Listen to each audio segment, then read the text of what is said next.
Genesis chapter 4. This is the chapter talking about Cain and Abel, and so we're going to talk about why this is at the same time a mystery and also a very good place to learn about the origin of false religion, self-righteousness, hypocrisy, and that seed of the devil. Last week Mark asked the question at the end of the lesson, what was that seed of the serpent? And we'll cover some of that tonight at the end, because we start to see with Cain and Abel, there are two types of men in your Bible.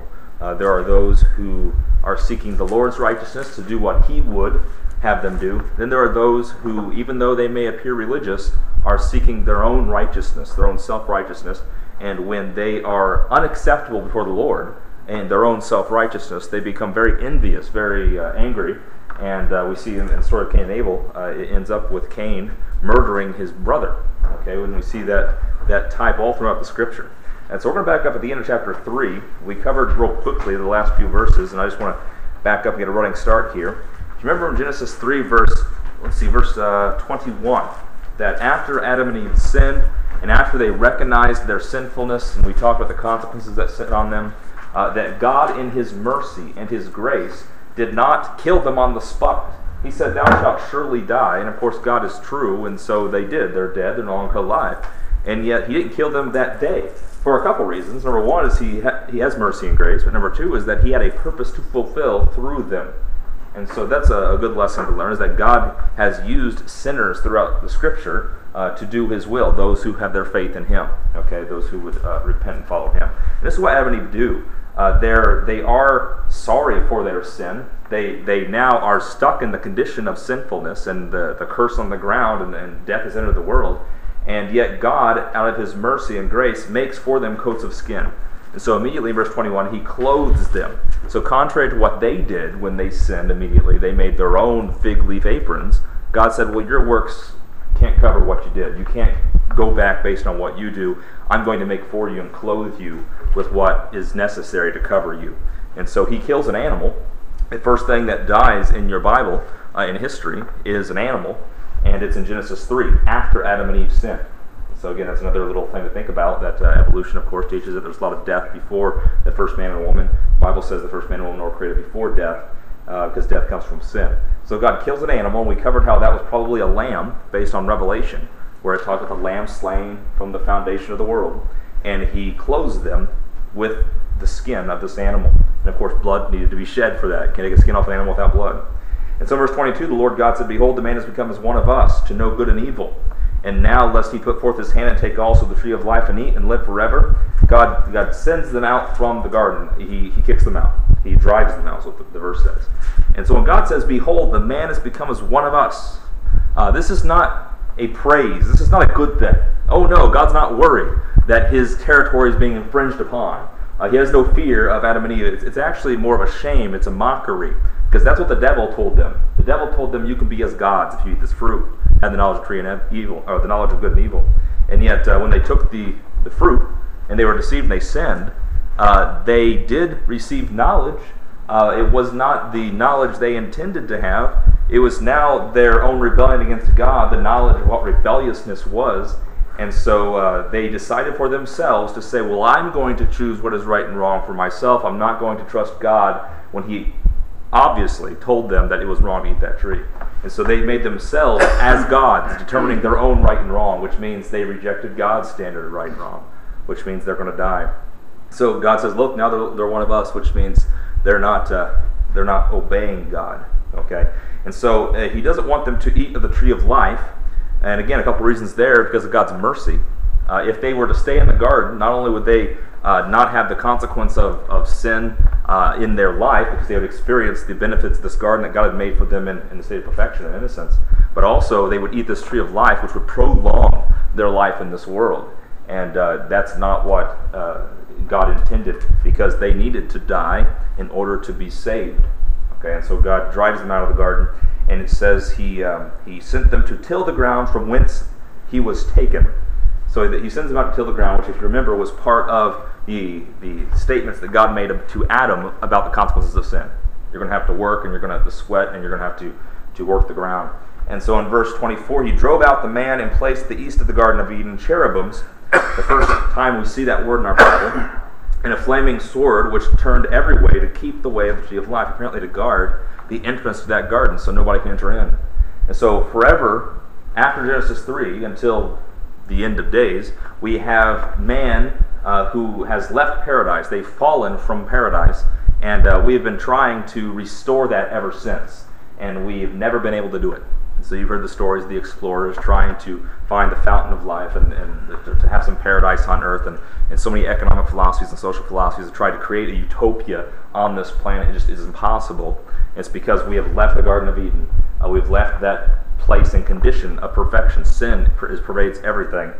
This world, our bodies, our flesh, our minds, and so God kept them out of that. Now, of course, there's no cherubim anymore guarding the way to a Garden of Eden on the earth, because after this we see the flood happen, and the topology of the earth changes. So there's no Garden of Eden over there. If you go try to find it in the mountains, it's not going to be there. But this is what he did to keep Adam and Eve out, who were in that garden at one point. So in chapter 4, we see Adam and Eve bearing children for the first time, which was what God intended for them to do, be fruitful, multiply. Okay? And yet they're doing this outside the Garden of Eden. They're bearing children in sin. Genesis 5 will cover that when it talks about the genealogy of Adam. It says Adam was made in the image of God, but Adam's children are made in his image, his fallen image. Okay, so there was no children born in the Garden of Eden.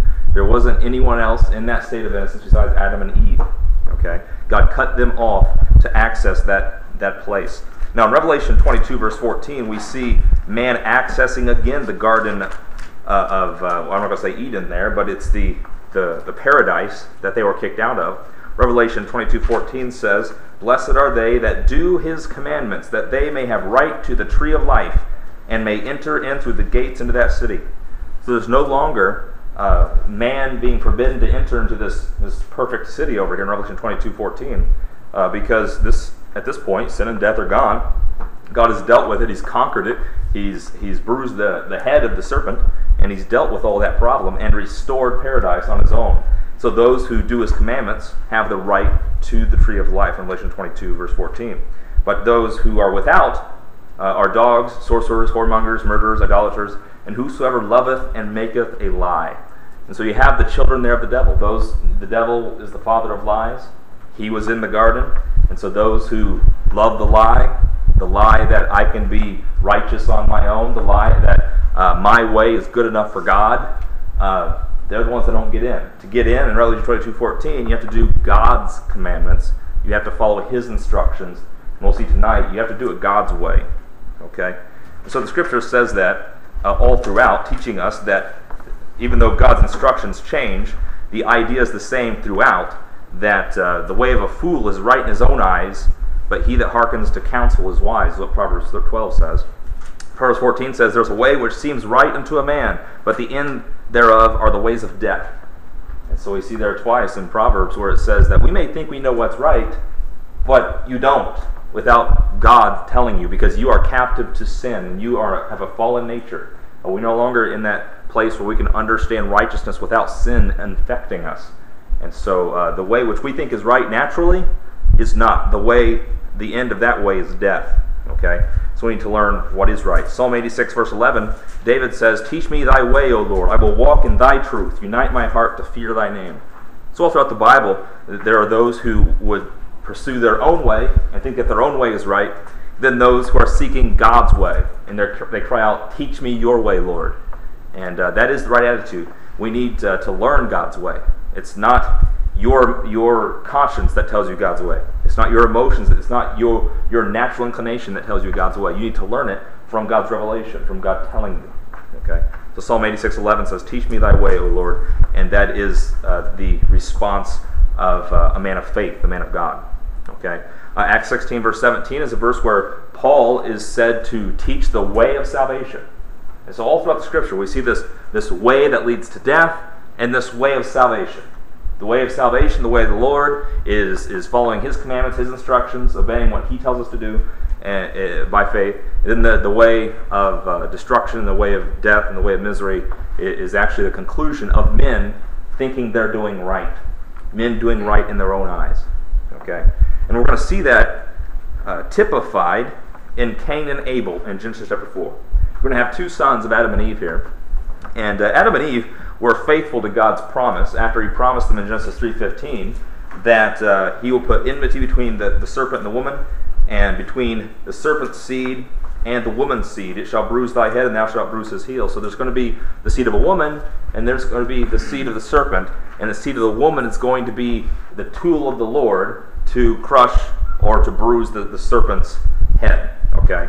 And so Adam and Eve here come together, and they know each other in the intimate sense, and she conceives and bears Cain, and says, I have gotten a man from the Lord.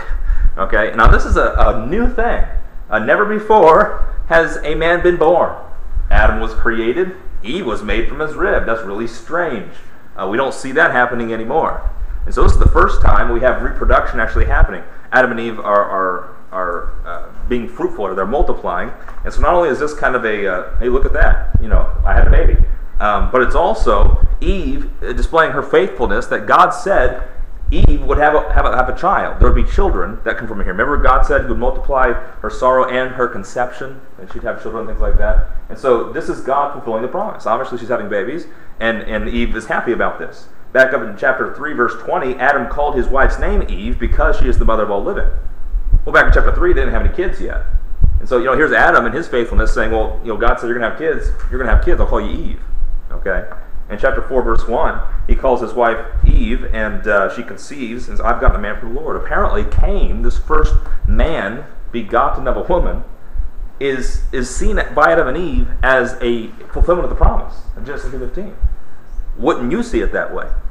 God promises of the seed of the woman that he's going to bruise the head of the serpent. Adam and Eve have a son, and they're going, this is it. He's going to restore paradise. Okay, he's going to bring us back into communion with God. He's going to take away the curse. Okay, they don't have the privilege of history that we have to realize that lots of people have been born. This is the first person born. Okay, so we need to recall that. And so Cain here is really lifted up, perhaps. His name, meaning acquired of God or God-given, right? And so his name being given there is, I got a gift from God here. This is salvation. Okay. And she again bare his brother Abel, and Abel was a keeper of sheep, but Cain was a tiller of the ground. And in process of time it came to pass that Cain brought the fruit of the ground and offering of the Lord. We'll get to that here in a moment.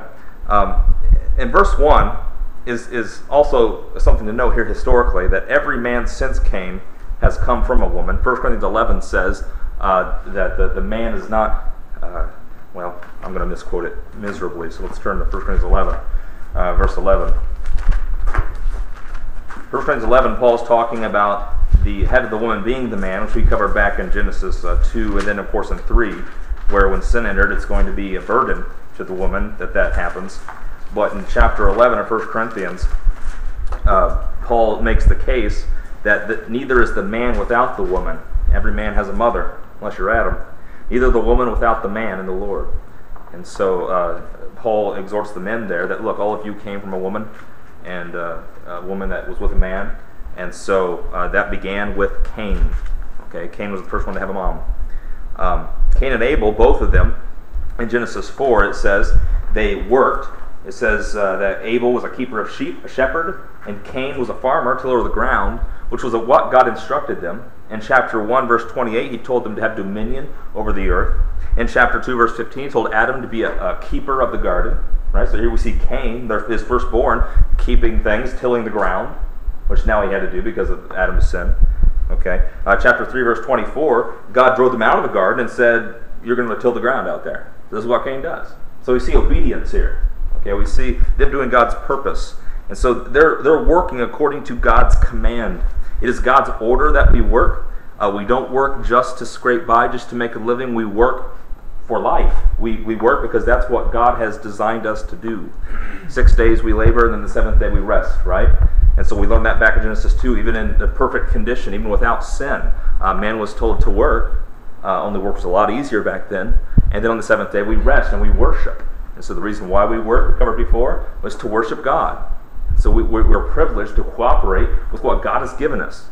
He gives us bodies, He gives us the air, He gives us the resources on the planet, He gives us minds to think and create and explore, and so we do things. We are productive, we achieve.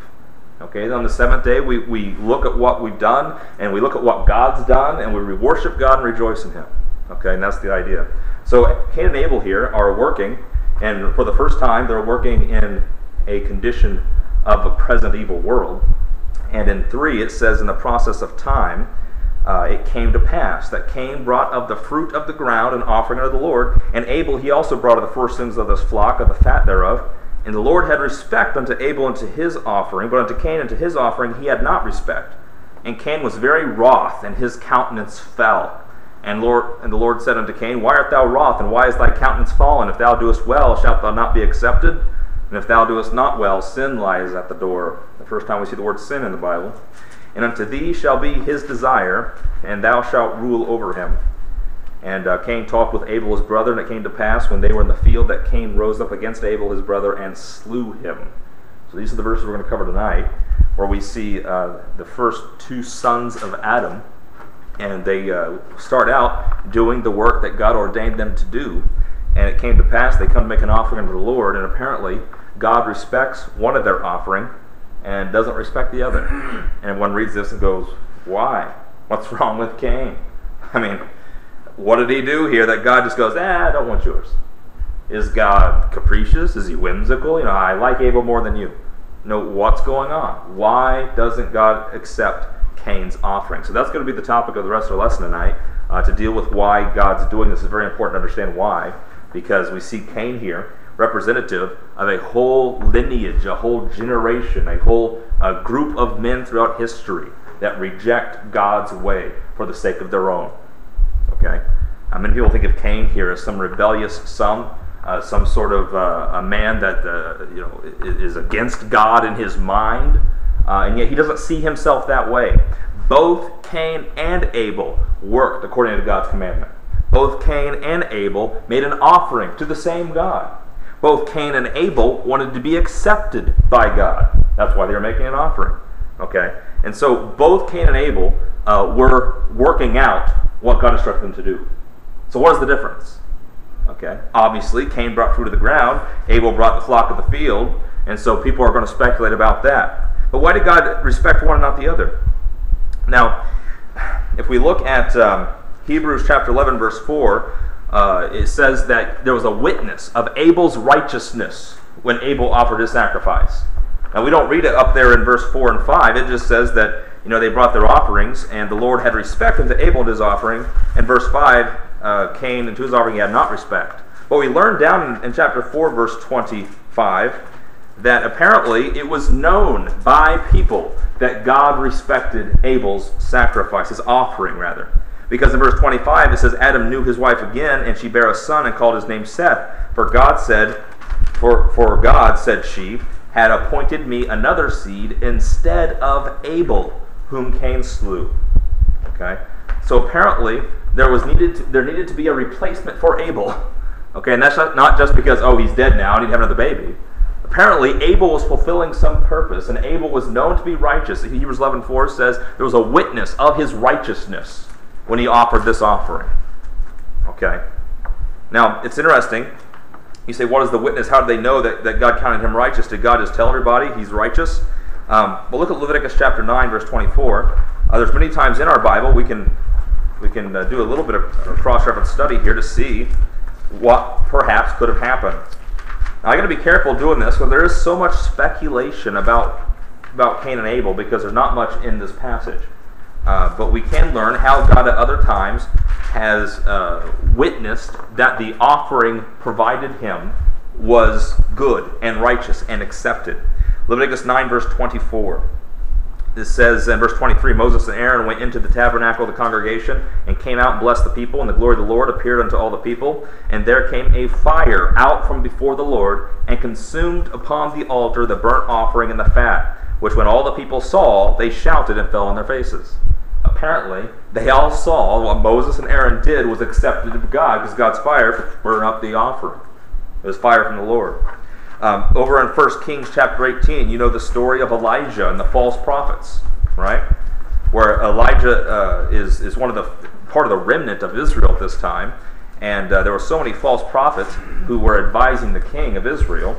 And in 1 Kings chapter 18, they got a duel going on where they're up there on the mountain, and Elijah says, you go ahead and make an offering, and you pray to your God and see what he does. And then when you're all done, I'll make an offering to my God, and we'll see what he does. And so you know the story where they're up there and they're cutting themselves and they're praying, doing their dance and their jigs and singing their music and whatever they do. And they're trying to appeal to their God to show us a sign that you're up there. And of course, there's a silence. And Elijah mocks them. Maybe he's sleeping, maybe you sing louder and this sort of thing. But in 1 Kings chapter 18:38, what Elijah does is he makes, after they're all done and tired, he puts his sacrifice and he presents his offering according to the law. He even pours water on the thing, so there's no confusion that he didn't throw a match on it. And in verse 37:38, Elijah says, hear me, O Lord, hear me, that this people may know that thou art the Lord God, and that thou hast turned their heart back again. Then the fire of the Lord fell and consumed the burnt sacrifice, and the wood, and the stones, and the dust, and licked up the water that was in the trench. When all the people saw it, they fell on their faces, and they said, the Lord, he is the God, the Lord, he is the God. And so we saw God manifesting himself there with his fire burning up the offering, a pleasant sacrifice to God. What the false prophets were offering was not acceptable to God. What Elijah was offering was acceptable to God. Okay? And so we see this over and over again in our Bible. There's a false offering or a bad offering and a good offering. Now those false prophets back there, they were the religious men, mind you. They were the religious council of the king. They were supposed to be spokesmen for God. That's why they called them prophets. They were false prophets only from Elijah's perspective, but he was in the minority, you see. So they're up there doing their religious activity. They're not there doing carnal activity, they're doing religious activity, and yet their offering is not accepted. In 1 Chronicles 21:26, let's turn to 2 Chronicles 7. This will be a better account. 1 Chronicles 21 is where David does the same thing. David offers an offering, and God's fire from heaven burns the thing up, and so witness goes around him. But in 2 Chronicles 7, there's even a bigger crowd, because David's son Solomon, in dedication of the temple that he just built for God, he offers up these sacrifices and offerings. He piles these sacrifices and offerings. And when Solomon, in verse 1, 2 Chronicles 7:1, when Solomon had made an end of praying, the fire came down from heaven and consumed the burnt offering and the sacrifices, and the glory of the Lord filled the house. And the priests could not enter into the house of the Lord, because the glory of the Lord had filled the Lord's house. And when all the children of Israel saw how the fire came down and the glory of the Lord upon the house, they bowed themselves with their faces to the ground upon the pavement and worshipped and praised the Lord, saying, for he is good, for his mercy endures forever. And so you see miracle after miracle, God's fire from heaven coming down on these offerings as a testimony that the person offering the offering is doing God's will, he is right. We have David, Solomon, Elijah, and we're going to say Abel back there as well. Hebrews 11 calls Abel righteous. Matthew 23 and Luke 21, we'll see later, calls Abel righteous. Abel's a prophet. Abel's a righteous prophet back there, and his offering was accepted of God. Cain's was not. We're trying to figure out why. Okay, so Abel was doing something right apparently, and the sign, the witness of his righteousness was probably shown by God accepting his sacrifice, his fire coming down and doing that. Of course, on Cain's offering of his fruit, apparently it was not accepted. He probably sat there and saw silence from heaven, and nothing happened, which probably fueled his anger, by the way, because he wanted to be accepted of God, and yet it wasn't. He wanted to show himself worthy, but he wasn't. His offering wasn't. So what happened? Now, some people look at that and say, well, we don't really know the answer. It's probably just because, God, as the Calvinists would say, unconditionally chooses one person over another, so Cain was just destined to be unaccepted. Well, that's not sufficient. Romans 2, verse 11 says that God is not a respecter of persons. There's no respect of persons with God. Ephesians 6:9 says that there's no respect of persons with God regarding the rewards and the curses, the punishment. And he's talking about to masters, their masters and servants. He says, forbear threatening, knowing that your master also is in heaven, and there's no respect of persons with him. Just because you're a leader, just because you have a high status, doesn't mean God's not going to judge you righteously. So there's no respect of persons with God. In fact, James 2:9 says that if you have respect of persons, you commit sin.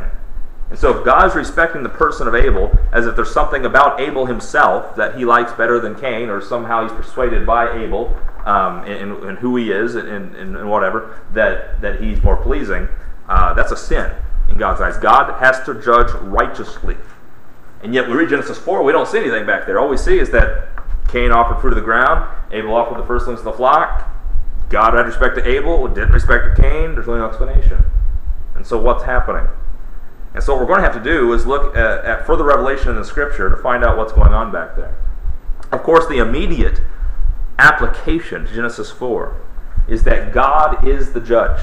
Okay? No matter what we find out here, we know that God is the one that decides what's acceptable and what is not. It's not us, which coincidentally turns out to be the case when we find out what happened with Cain. Okay, what was the way of Cain? What was in Cain's mind, in his heart, that caused his offering to be unacceptable? And it's because he was not accepting the fact that God was the one that declares what's acceptable or not. Remember back in the Garden of Eden, it was God that gave the commandment, don't eat that tree, right? And Adam and Eve were faced with the choice. Do we obey God, that He makes the rules, or can we make our own rule and disobey God because we think it's helpful? We think it's pragmatic. Obviously, that's the wrong choice, right? The same thing's happening here with Cain and Abel. They, in their own mind, and every son of Adam, you included, have a choice to make in your life whether or not to let God be true and every man a liar, including yourself.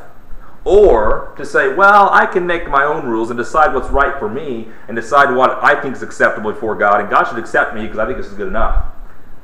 There's your choices. Okay? And everyone makes one of those choices. And we see Abel making one and Cain making the other. Okay? Now, if you go back to Genesis chapter 4, we don't really know what God instructed these men to do. We know in Genesis 3:21, God made coats of skins, and so we know that He showed them that there needed to be shed blood and this death to cover themselves. Fig leaves ain't going to do it. And so we know that, but we don't have any dialogue here that we read recorded between God and Cain and Abel, and so we don't know what in the world God said. But apparently they knew to offer offerings. They knew to work. There was communication apparently between Adam and Eve and Cain and Abel, and probably God in the group. You know, instructing them, and Adam and Eve rather, instructed their children in what had happened, God's creation in Genesis 1 and 2 and in the Garden of Eden, and what happened in Genesis 3, and to beware of the serpent and the deception there. And don't fall into sin. So now they were taught these things. And as we'll learn, Abel was even a prophet, so he spoke for God. God spoke through him. So there were things that they know that aren't recorded here. And so we're going to have to learn from the rest of Scripture, again, what exactly is the difference in their offerings. So let's take a closer look at their offerings. In verse 3, it says, Cain brought the fruit of the ground, an offering unto the Lord. Now, one thing to remember is that the ground was cursed. Remember in chapter 3, God put a curse not on Adam, not on Eve. He put a curse on the ground. He cursed the serpent, he cursed the ground. Those are the two things he cursed. Okay? And the ground was cursed, and it was going to bear thorns and thistles, and it wasn't going to produce the way it would have produced without sin. Apparently, throughout your Bible, especially in Israel's purpose for the earth, which starts back here in Genesis, the ground is somehow connected to man's obedience. Okay, it's strange. But according to Israel's covenant, didn't God say, if you obey my covenant, then your trees will grow and your crops will grow? And that's what He said. Now, we're not under that covenant today, but apparently, even from Genesis and through Israel's history, God cursed the ground or made the ground bountiful based upon man's obedience to Him under the covenant.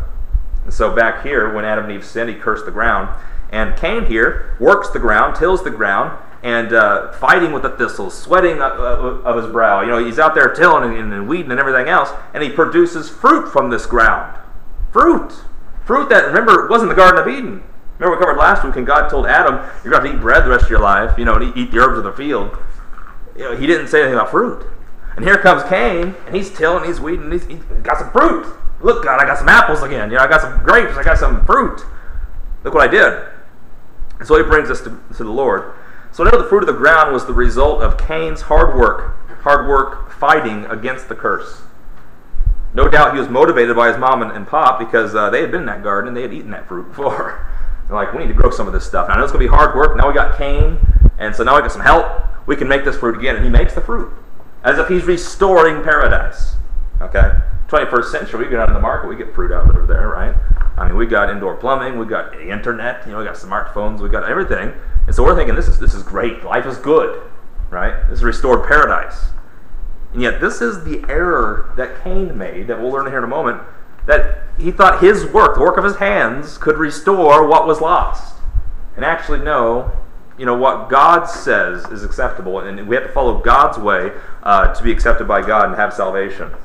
Remember, Revelation 22 says they couldn't access the tree of life. They couldn't access paradise again in Revelation 22 without doing His commandments.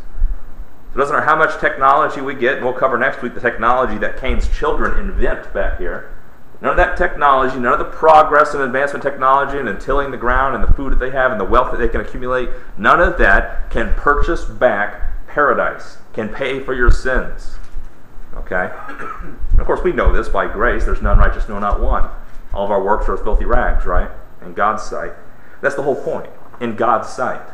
Are we respecting God's position, or are we trying to claim our own works as being acceptable to Him? So Cain offers fruit of the ground.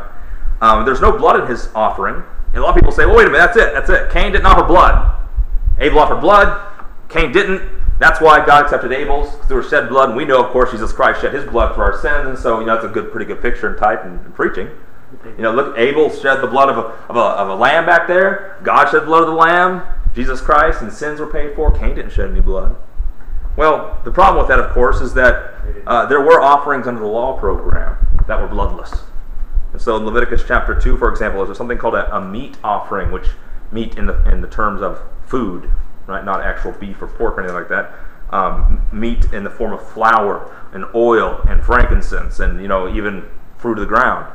Okay, was offered as an offering to God and was accepted in Leviticus 2. In fact, that was one of the offerings they were to offer, was bloodless offerings. Okay, look at Deuteronomy 26. They didn't know that.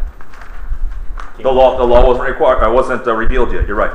The law wasn't revealed yet, and so we're looking ahead here to try to find some clues. But the law wasn't revealed back there. We don't know that it was. Apparently, God did talk to them. But they're not Levites, obviously. Levites don't come until quite a bit later. These people aren't even part of Israel. But in Deuteronomy 26, a lot of people will say that Abel's offering was accepted because he offered a blood offering. And it's not necessarily so. Deuteronomy 26, verse 1, it says, "It shall be when thou art come into the land, which the Lord thy God giveth thee for an inheritance, and possesses it, and dwellest therein, that thou shalt take the first of all the fruit of the earth." You see that? The fruit of the earth? That's what Cain did. "Which thou shalt bring of thy land, that the Lord thy God giveth thee, and shalt put it in a basket, and shalt go unto a place which the Lord thy God shall choose to place His name there. And then go unto the priest, and give the basket to the priest." And you look in verse 4, the priest takes the basket out of thy hand, puts it down on the altar of the Lord, and you're going to say something in verse 5. And you're going to say, "Before the Lord thy God, a Syrian ready to perish was my father. He went down to Egypt, he sojourned there with a few, became there a nation." And he goes on to talk about the history of Israel, how we were down in Egypt, and God delivered us out of there. And God did it for us. And God provided for us in the wilderness, and God saved us from our enemies and everything else. And the reason why they have to say this when they bring the first fruits of the land is so they do not forget that God did this for them. And so if you look down in verse 10, it says, "Behold, I have brought the first fruits of the land, which thou, O Lord, hast given me, and thou shalt set it before the Lord thy God, and worship before the Lord thy God, and thou shalt rejoice in every good thing which the Lord thy God hath given unto thee, unto thine house." And so they're supposed to give the fruit of the land there, Deuteronomy 26, as an offering and remembrance and rejoicing of what God has provided. So back to Genesis 4, here's Cain bringing fruit of the ground. And couldn't he have brought that in the same attitude? Hey, fruit of the ground, here it is. But where we read it has to be blood back in Genesis 4, and we don't. Okay? So something to keep in mind. Now Abel's offering, of course, was blood. In verse 4, it said, "Abel brought the firstlings of his flock of the fat thereof." And so a blood offering would line up with Genesis 3:21, where God killed a lamb and clothed them with the skin of the lamb. And so blood was shed. Leviticus 17:11 says that blood is needed there for atonement. So that's interesting that, maybe Abel's blood, the blood of the lamb here for Abel was shed as a picture of atonement there. But we don't read anything like that in Genesis 4. We know Hebrews 9:22 says, "Without blood there is no remission of sins." So that's fascinating. So back here, Abel's offering his lamb there, and there's blood shed. And so, if God would remit his sins through his faithful activity there, blood was shed. Okay. But really what we're seeing here is not whether it's blood or fruit. Both of them we see are acceptable according to the law. What we see different in verse 3 and 4 is that Cain brought of the fruit of the ground, but Abel brought the firstlings of his flock and of the fat thereof. Okay. Now Numbers 18:17 tells Israel under the law to bring the first of your flock. Don't wait until the second, third, and fourth, and try to choose the best one or choose the worst one to give to God. The first one, no matter what it is, the first one you give it to God. It could be the best one, it could be the middle one, just the first one. So there is no respect to the sacrifice. There's no hidden agenda there. Numbers 18:17 says the first one. Now Leviticus chapter 1, verse 2, it describes a blood offering, the burnt sacrifice, the burnt offering. And it says, Leviticus 1, verse 2, they're supposed to take of their flock. It says, speaking to the children of Israel, if any man of you bring an offering unto the Lord, ye shall bring your offering of the cattle, even the herd, and of the flock. Down in verse 5, it says, he shall kill the bullock before the Lord and the priest. Aaron's son shall bring the blood, sprinkled blood around upon the altar. Down in verse 12, it says, he shall cut it into his pieces with his head, with the head and his fat, and the priest shall lay them in order on the wood that is on the fire, which is upon the altar. There was an importance in Israel's law when they offered the offerings and the sacrifices to divide the animal up into pieces. And there was a reason for that in the law, and they separated the fat from the meat. Well, apparently Abel here, when he brings the firstlings of his flock and of the fat thereof, okay, I mean, you're just bringing the whole animal. Obviously, you're bringing the fat, right? The idea, though, is that Abel here, he's offering this thing, like perhaps the law would require. Of course, again, the law wasn't revealed here, but it could have been things God communicated to him. But Abel did offer the firstlings. He did offer of the fat thereof. The fat is the Lord's, Leviticus says. Okay, but what is the difference if you offer a blood offering or the fruit of the ground here? Both of them are offering to God. They're both trying to be accepted of God. What's the difference? Hebrews 11:4, which I mentioned to you before, has the answer. Of course. Hebrews 11, verse 4. Hebrews 11 is called the Hall of Faith by many people because it's describing the importance of faith in Israel and describing in Israel's history how so-and-so in their history had faith.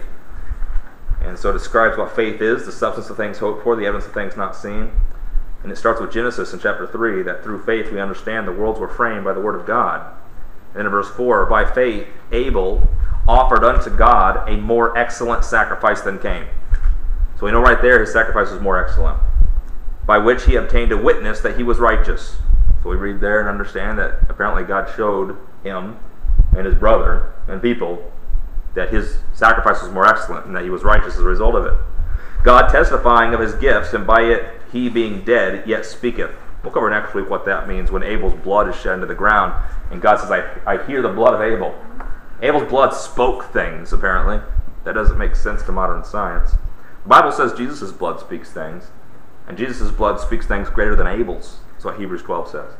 So we'll learn what that is next week. But we see here that the difference between Cain and Abel's offering, the reason why Abel's sacrifice was more excellent is because he offered it by faith.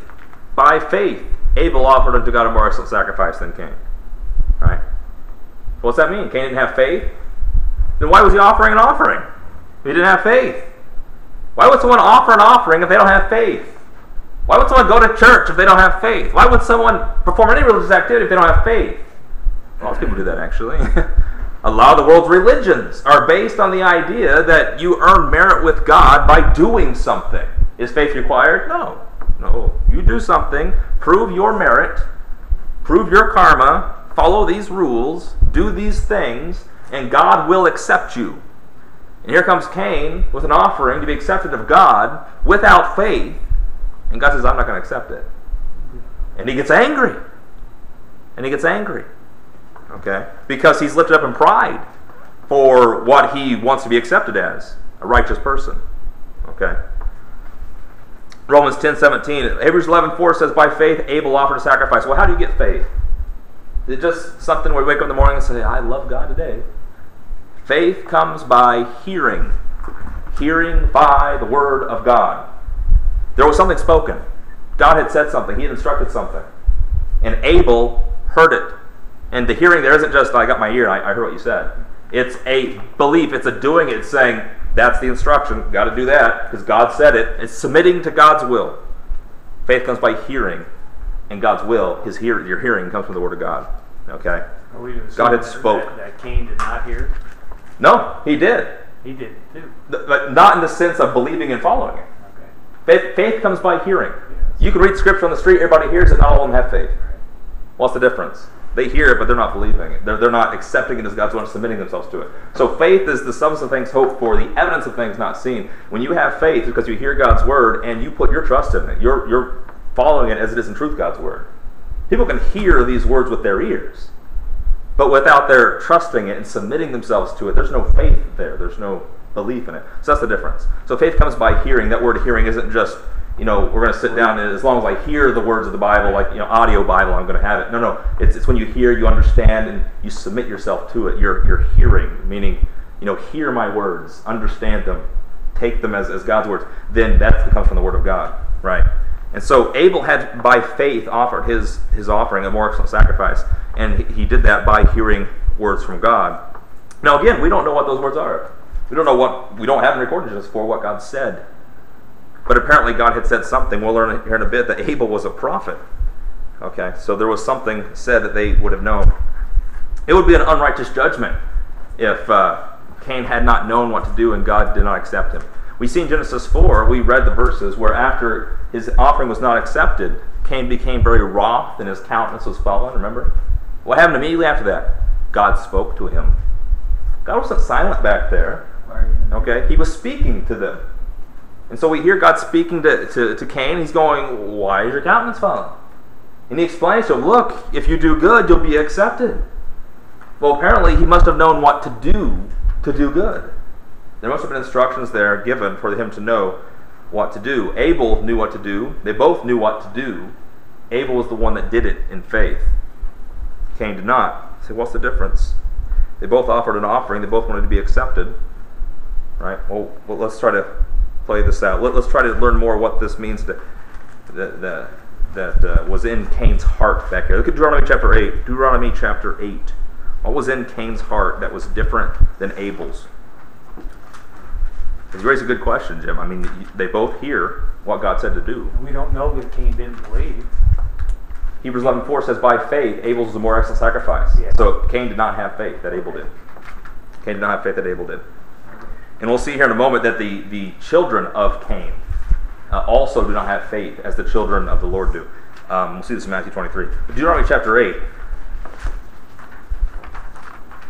No doubt Cain believed in God, as the devils do, right? James 2 says the devils believe in God. Faith without works is dead, James 2, right? What's the difference between the devils who believe in God and someone who does the will of God? Well, one knows that God is there, but he's rebelling, and the other one is actually submitting to God as his authority. We're in Deuteronomy 8, verse 10. That's where I want to go. Deuteronomy 8 is talking about, again, Israel remembering what God has done for them as they come into the promised land.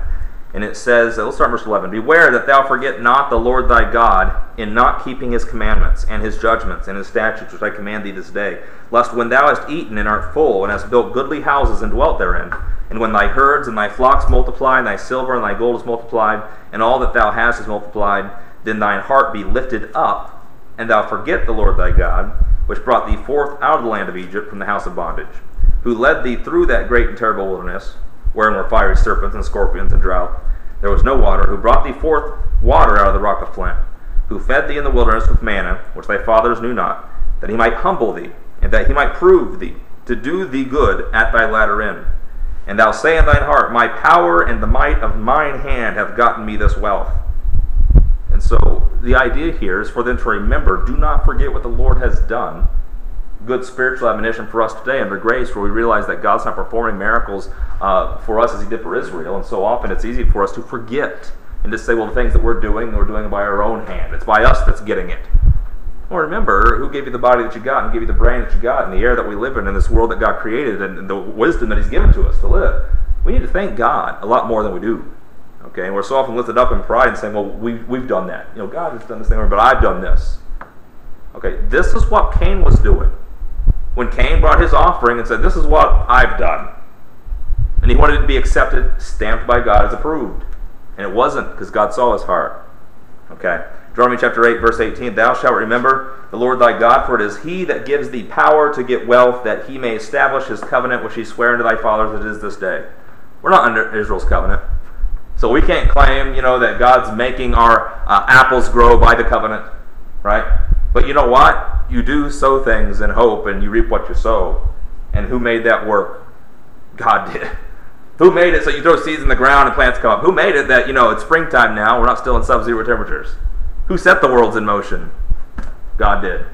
Thank the Lord that springtime comes after the winter. Because it was winter all the time, and God knows this. There's seasons. And so, there are things to thank the Lord for. It shall be, if thou do at all forget the Lord thy God, and walk after other gods, and serve them, and worship them, I testify you against this day that you shall surely perish. This was the punishment of Cain. We'll study next week. What is this way of Cain? What happened? Look at Hosea 6, verse 6. Hosea 6. What entered Cain's mind? Why was it that when he offered his offering and God said it's not acceptable, he didn't have respect to it? That Cain killed his brother. What happened there? Why did he do that? Hosea chapter 6. Ezekiel, Daniel, Hosea. Hosea 6, verse 6. God said, I desired mercy and not sacrifice, and the knowledge of God more than burnt offerings. People say, well, Abel's offering was accepted because it was bloodshed. Right? Hosea 6 says, God desires the knowledge of God more than burnt offerings. So if Abel was following the burnt offering pattern of the law, God says there's something I desire more than that. He says, but they like men have transgressed the covenant. There have they dealt treacherously against me. He desires knowledge and mercy more than burnt offerings and sacrifice. 1 Samuel 15:22, didn't Samuel tell Saul that God desires obedience more than sacrifice? Remember, God told Saul to go destroy all the animals, and he comes back with the animals, and Samuel's, what are these animals? And Saul says, I'm going to offer sacrifice to the Lord. Right? Look what I'm going to do. I'm such a good boy. I had this idea that I'm going to take all these things and offer them to God. Right? Sanctify them. And Samuel said, no. God wants obedience more than offerings and sacrifice. Look at Micah chapter 6. Turn to the right a few books. Micah chapter 6, verse 6. This is important to get this because this is the same problem that Israel had. It's the same problem we have today in the church. The same problem that now Revelation the Mystery solves, because it makes so very clear that it's not by works at all. It's by grace you're saved through faith. Why was it that God had the 12 disciples there and chose the remnant of Israel over the rest of Israel? Why couldn't the Pharisees get in? What's the difference? Why is it that there's an Israel that God hates in the Bible and an Israel that God loves? What's the difference? Why is it he accepted Abel's offering and rejected Cain's? Micah chapter 6, verse 6. Wherewith shall I come before the Lord, and bow myself before the high God? Wherewith? With what? Shall I come before him with burnt offerings, with calves a year old? Shall I come with offerings? Abel did that, right? Will the Lord be pleased with thousands of rams, or with 10,000 rivers of oil? Shall I give my firstborn for my transgression, the fruit of my body for the sin of my soul? You say, what is the greatest thing I can give? Will God be pleased with this? What's my greatest sacrifice? Will God be pleased with this? Cain was a tiller of the ground. The best thing that he could get of that ground was fruit. And he got that fruit and said, this is the best thing I can give. This is fruit. Look what I did. Puts it down on the altar, and God says, I'm not taking that. What? Why not? Verse 8, he has showed thee, O man, what is good, and what doth the Lord require of thee, but to do justly. What's it mean to do justly? Well, you need to make a proper judgment, right? And when you consider the scope of the world of things, who is God? You? Who makes the rules? You? Who's the judge of all things? Who makes you acceptable to have life or not? You? Do you get to say to God, well, I'm decent, I'm better than the next guy, I deserve eternal life, I've done a hard work? Or is it God is the one that gets to judge you? That's the important thing. And are you going to accept God's judgment? Do you trust God to make a right judgment over you? Well, I don't know. God did some silly things in the Bible, and I wish I had some time to justify myself. Or are you able to stand silent before God and accept his sentence, whatever it is, because he's God? What did Cain do? His countenance changed. He got angry. Why was he angry that God didn't respect his offering? Because he had a different opinion. right? I have a different opinion. This offering is acceptable. It's worthy, God, right? Micah 6 verse 8 says, He requires you to do justly. Know that God is God. To love mercy. It's not. Where's the wrath coming from? Because he's proud. He's proud of what he offered. He's proud of what he did. And God says that's not acceptable. Man, that makes you upset. Is there nothing I can do to please you? You know, children say they got a complex with their parents, right? I just can never please them, you know. That's a sin problem. Because, you know, all God said is for children to obey their parents. That's all. I can never please my parents. Just obey them, that's all. Right? But whenever you think that you deserve more, that's when you start complaining. Micah chapter 6 verse 8 says, to love mercy, to walk humbly with thy God. That's what God requires. To do justice, to love mercy, to walk humbly with thy God. That's what he's required since Genesis 4. Ever since Genesis 3, when Adam and Eve fell, this is what he requires. To do justly, to love mercy, to walk humbly with thy God. To be in humility to God. Adam and Eve didn't do that when they ate that tree. Because God said, don't eat that fruit. And they said, well, he doesn't know what he's talking about. Right? They ate the fruit. That's not humility before. That's not submitting yourself to God's commandment. Okay? And people today, people throughout biblical history, have been performing religious works to try to prove themselves worthy, acceptable to God. Oh, they love God. You know, God is God. And they'll try to lift themselves up in pride of religious works and self-righteousness. And what they're doing is not walking humbly before God. Walking humbly before God is, I can't do anything without your approval, God. And you're perfect, and I'm not. Right? This is what the Bible teaches us. Didn't the law teach the knowledge of sin? Yet the law was misconstrued as a means to show who's righteous and who's not. Meaning, I'm more righteous than you. Well, it was to show everyone a sinner. That's the point. Right? So when God gives a commandment, you know, here's Cain and Abel. He says, offer offerings. This is what you need to do. Can you see how there's two different ways you could take that? Here comes Abel going, my offering's nothing, Lord. I don't, it's not acceptable. I'm not worthy of you. And here comes Cain. Here's my offering. I did it perfectly, just as you wanted it. That's worthy. That's acceptable. Right? Which one goes away justified? There's another story in the Bible about that. Luke 18, we'll get to that in a while. Where they both bring their offerings to the Lord, and one goes away justified and the other doesn't. God wants us to depend upon Him, to humbly walk before Him. And of course, Micah 6 is talking about the law program. We understand that they didn't know the preaching of the cross. But what does the preaching of the cross declare? Does it declare that God judges you based on what you know? I know right division, you know. Or is that you admit your own sinfulness, that there is none righteous, no, not one, and that I can do nothing to be saved before God, and He did everything. God wants us to confess that we are nothing before Him, and that we need Him for salvation. It's not what we bring to the table. We bring a need. That's it. Isaiah chapter 1, verse 11. Let's see here one other place. And we'll go to Matthew. We'll go to Matthew, Mark, and Luke to see an interesting comparison between Cain and what he was thinking to what the Pharisees were thinking. Again, this is why it's important to study the Bible, because you go back and read Genesis 4, and you really can't know a lot from reading Genesis 4 about what Cain and Abel were thinking. But then we read in Matthew, Mark, and Luke, and we see that there's something the Lord tells us about Cain and Abel. Isaiah chapter 1, verse 11. To what purpose is the multitude of your sacrifices unto me, saith the Lord? He says to Israel, why are you sacrificing so much to me? You told us to, Lord. You know, He did. And He says, I am full of burnt offerings of rams and fat of fed beasts, and I am delight not in the blood of bullocks or of lambs or he-goats. When you come to appear before me, who hath required this at your hand to tread my courts? He says, bring no more vain oblations. Incense is an abomination unto me. New moons, Sabbaths, and assemblies. God is disparaging His own instructions. He's saying, just stop it. Stop it. Stop doing what I told you to do. Why?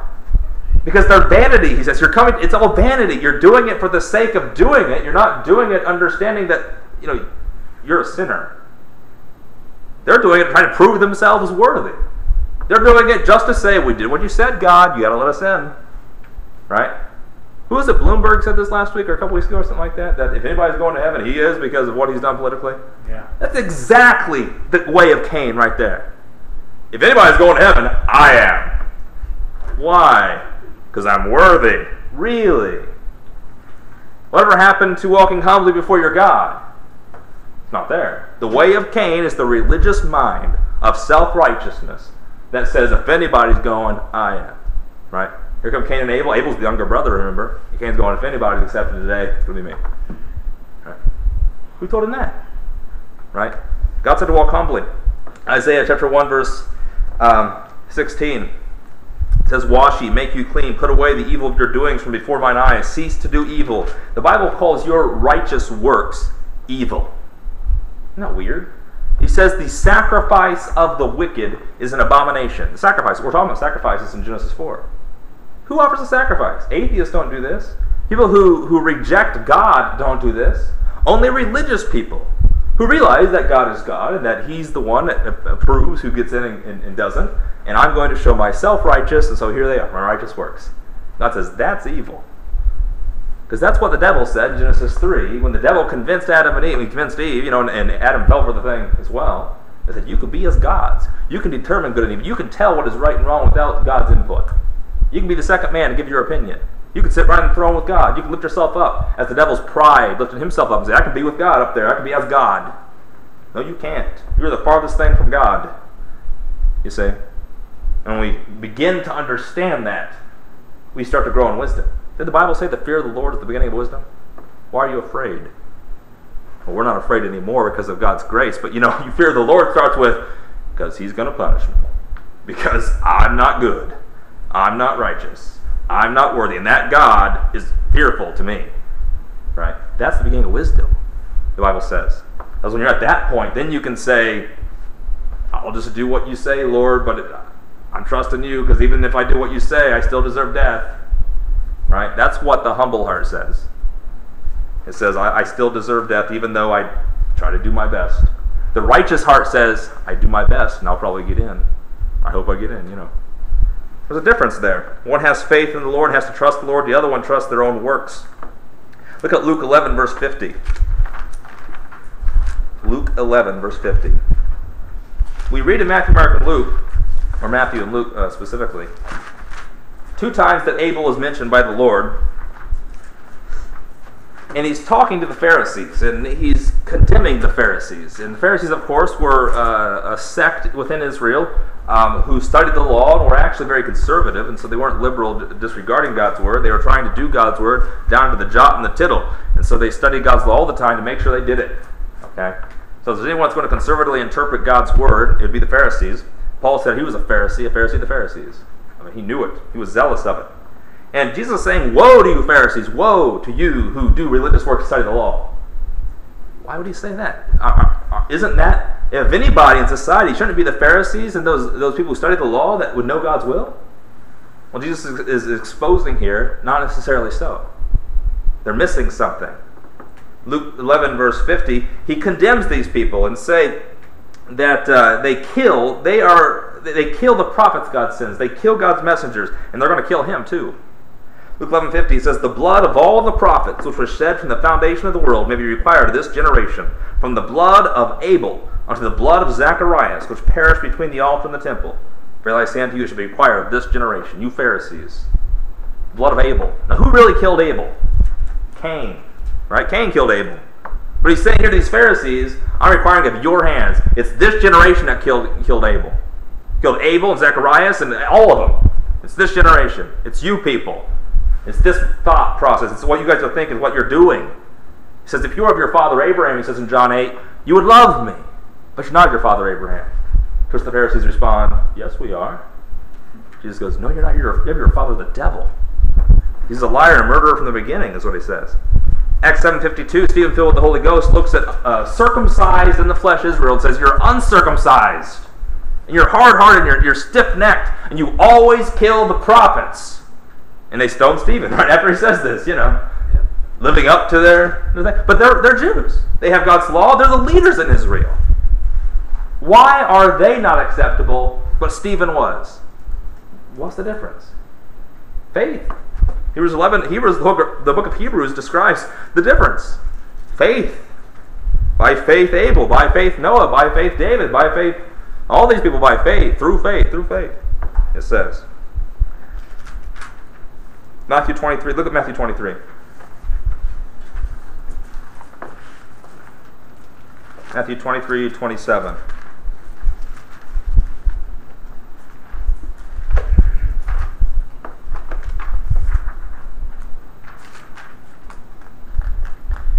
Matthew 23 is the parallel passage to Luke chapter 11, and Matthew 23 is going to describe these same Pharisees that are children of Cain, apparently, are children of the devil. Proverbs 30, while you're staring at Matthew 23, Proverbs 30 verse 11 says, "There's a generation that curses their father and doth not bless their mother. There's a generation that are pure in their own eyes, it is not washed from their filthiness. There's a generation, oh how lofty are their eyes, and their eyelids are lifted up. There's a generation whose teeth are as swords, and their jaw teeth as knives, and devour the poor." There's a generation, not meaning, a time in history. A generation meaning a genealogy, a people, a group, a generation that is lofty in their own eyes. They're puffed up, they're proud, they're religious, and yet they destroy the poor.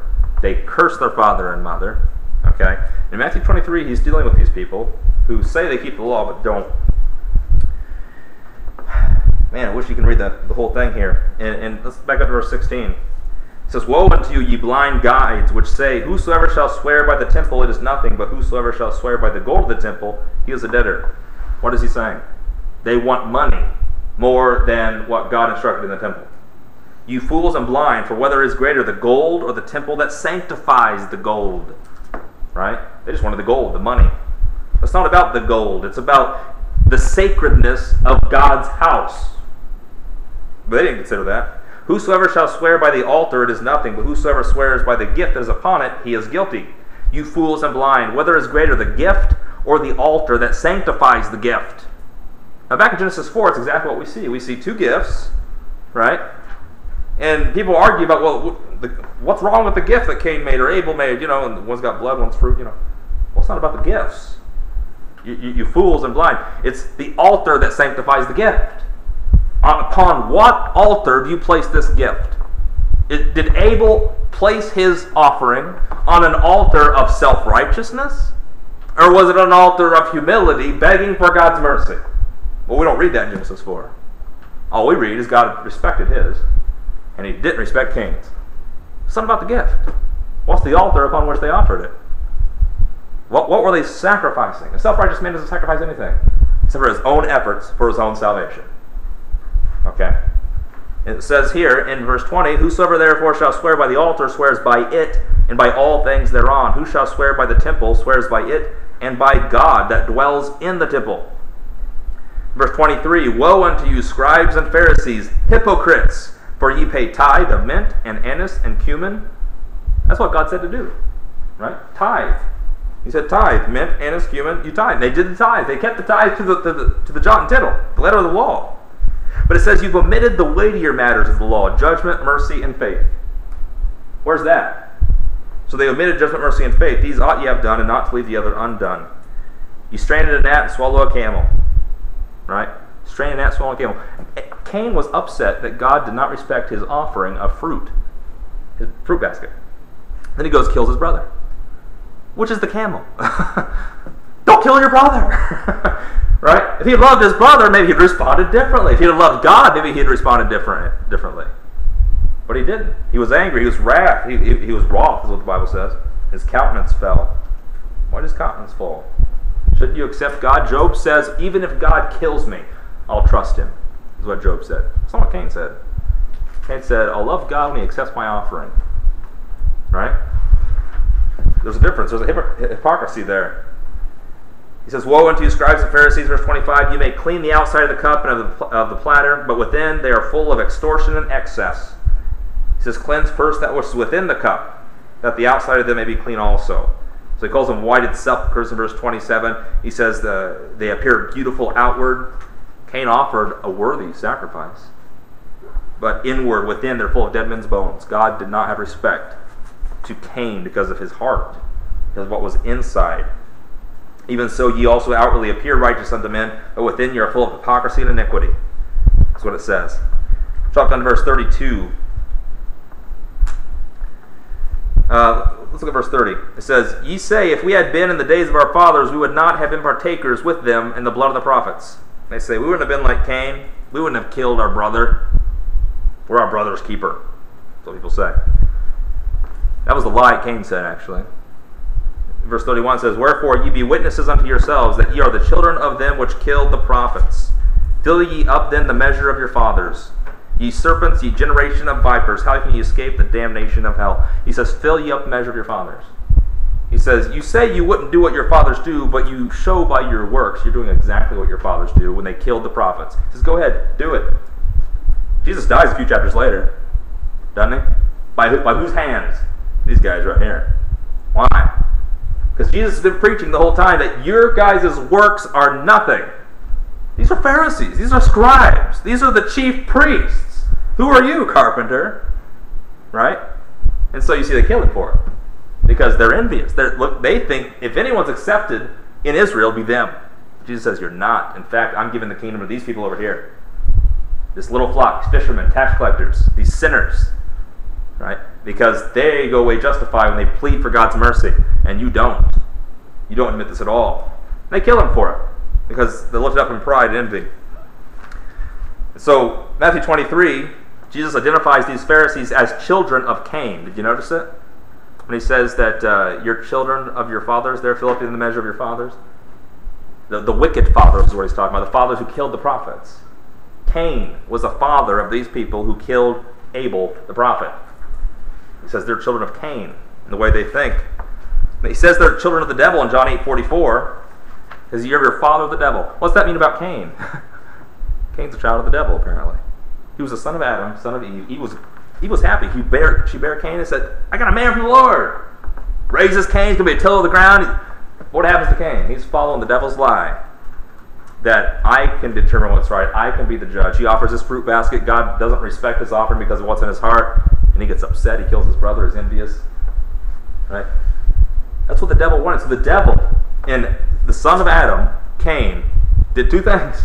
Not only deceived Cain so that he served sin, but he also got him to kill the righteous one, which was Abel. The devil's winning in Genesis 4, folks. He's winning. Right? That's why at the end of the chapter, they have another son. They call him Seth, and it says, then men start calling upon the name of the Lord. Right? Cain sure wasn't. Cain's children were, and Abel's dead. His righteous blood's in the ground. Right? Cain slew him. For the same reason that all the prophets in the Bible were killed. By religious men who were offended by those who said, follow God, not your self-righteousness. Not your works, not your filthy rags. Right? And they killed him for it. Look at 1 John chapter 3, verse 12. See how you know Cain was of the devil. Well, 1 John tells me. We already saw it in Matthew 23 where Jesus connects the Pharisees there and what they're doing and their behaviors to Cain, the wicked father, and then we saw Jesus call them children of the devil. But in 1 John chapter 3, verse 12, verse 11 says, this is the message that ye heard from the beginning, that we should love one another, not as Cain, who was of that wicked one, and slew his brother. And wherefore slew he him? Because his own works were evil, and his brother's righteous. Notice that. He didn't say the murder was evil. Obviously that's evil. He said, why did he kill his brother? He killed his brother because his own works were evil. What had Cain done before he killed his brother? He offered an offering that, by all appearances, looked good. But it was his own works he was offering, you see. He wasn't offering begging God for mercy. He wasn't offering it seeking to be justified before God because of his sin. He was offering it to prove himself acceptable, and that was an evil work. His own works were evil. His brothers were righteous.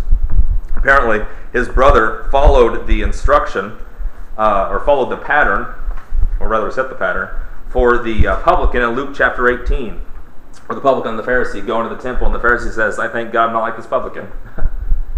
I do good things. And what does the publican do? Be merciful to me, a sinner. And Jesus says, who's justified before God? The one pleading for forgiveness. Not the one who's happy and content in his own self-righteousness. Right?